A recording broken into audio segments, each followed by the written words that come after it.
So I got a 90s 40 horse Mariner. The water pump's not working, or it's plugged or something. So first I tried the earmuffs and nothing. Then I tried submerging it in a bucket, starting it, still nothing coming out. So this is what I did.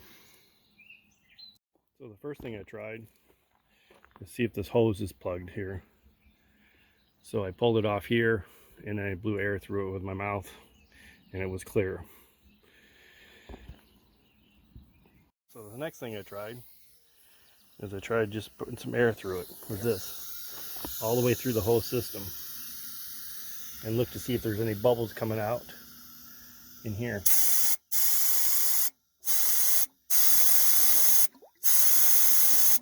So that shows that I have air getting through.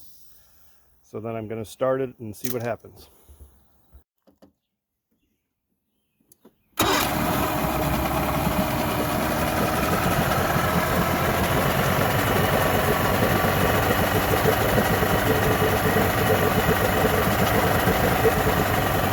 There it goes.